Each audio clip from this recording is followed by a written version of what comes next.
Hello guys, and welcome to the third and final video of this week. As I mentioned, well, it was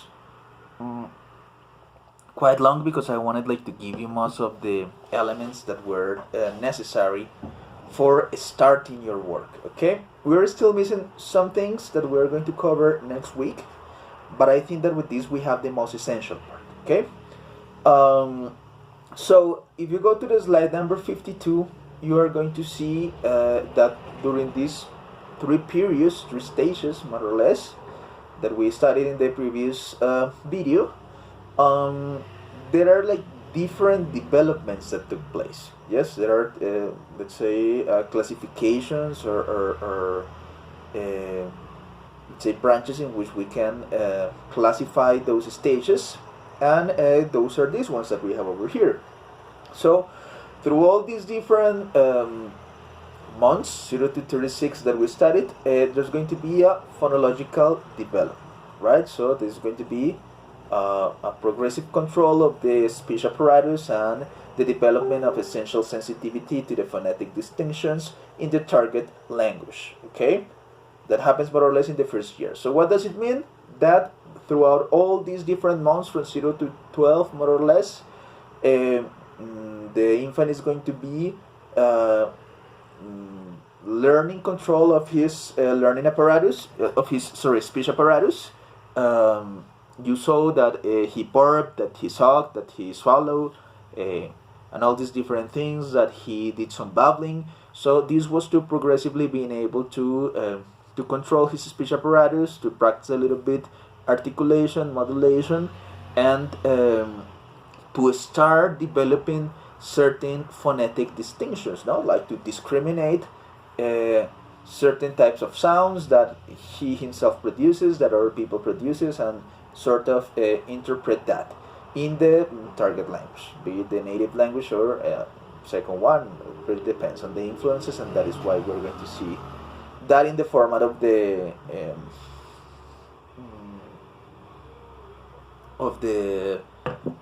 report that we are going to deliver at the end. Okay, so that is one thing that happens, the phonological development.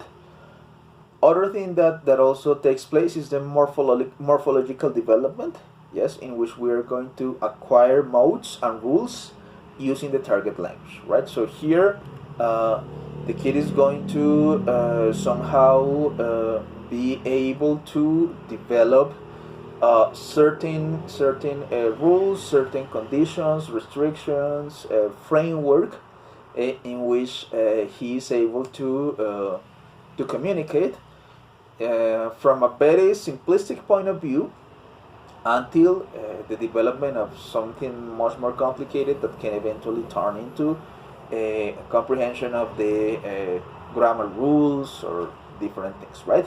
So this has to do about all these different things that we saw about, for example, the understanding of plurals, the understanding of other inflections such as male and female, well, all these different things, right?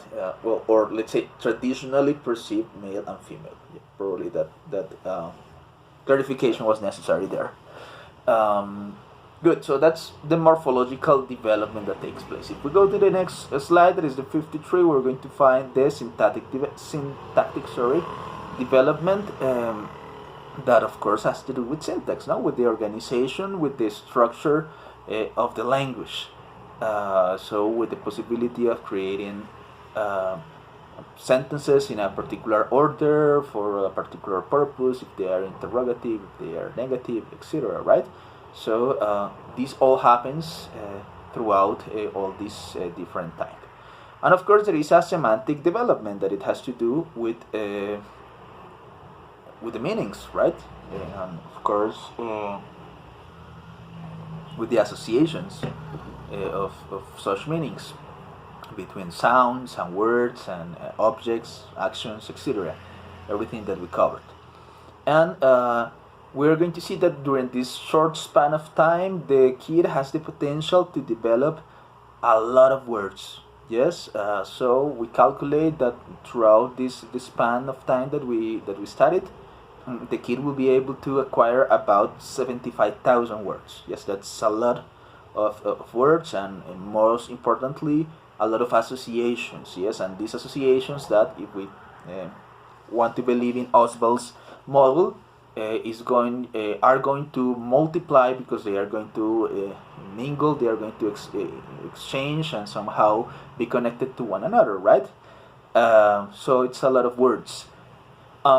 This is normally about 10 entries a day, so more or less, let's say a regular kid at that time starts developing an acquisition of more or less 10 words, 10 new variations every single day. Okay, so those are like the 4 developments that take place into the stages that we start. Okay, so there will be one more thing missing, or let's say one more topic or two to completely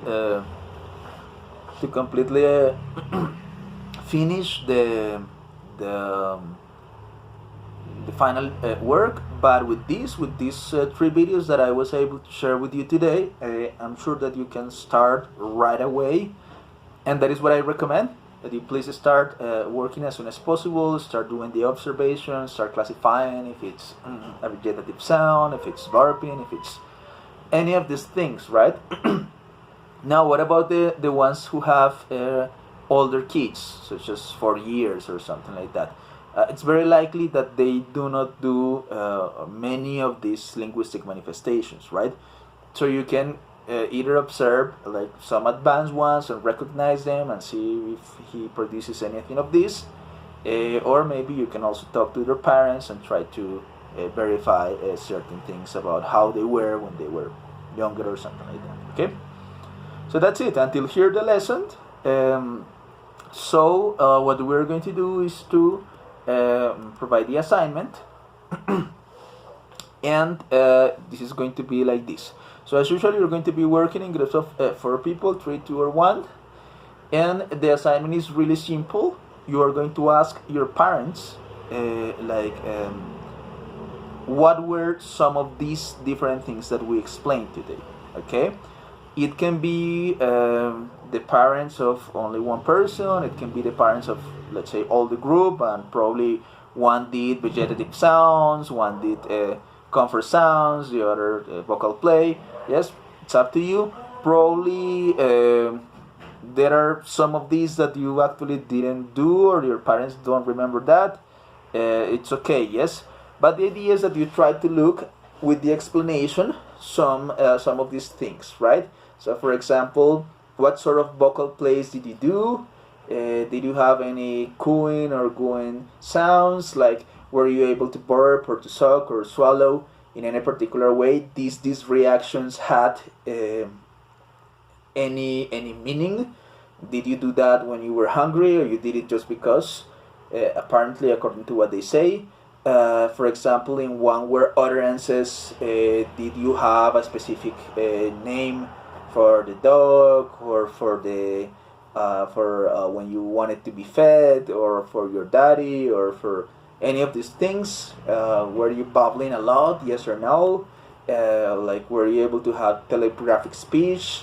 Maybe you were able to use all these different things, right? So I'm sure that you're not going to be able to mention every single category. Yes, first of all, because most likely you skip a couple of those, or maybe because simply your parents don't remember about that, right? But that's it. I just want you to have in the document this. So basically what you can do is something like this. Start with the first one, that is vegetative sounds.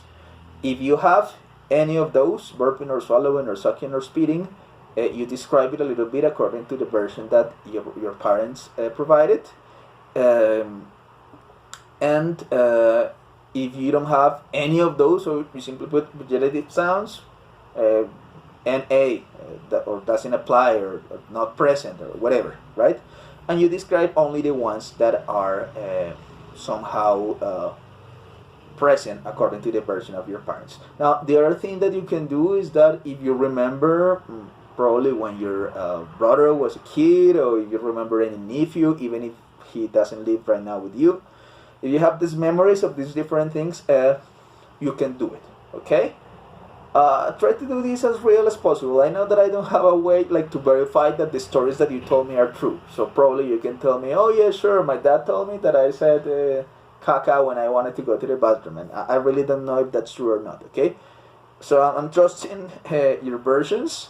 Hopefully this will be a good moment to remember when you were a kid, and I don't know, maybe think about your cousins, your nephews, anything like that, right? So even though I don't have any way to verify if what you're telling me is true or not, because for this assignment I'm not asking like recordings or anything like that, or like that. So I will appreciate if you can try and do it. Talk to your mom, to your dad, or nephews, grandmas, whatever, and have a little time for this. Okay. Well, guys, that's it. It's a really simple one.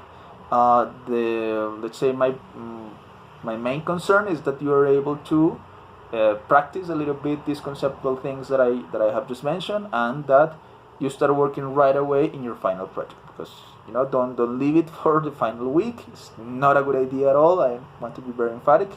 It's your time, but it may be a nightmare if you just try to do this work in 1 day or two. Okay.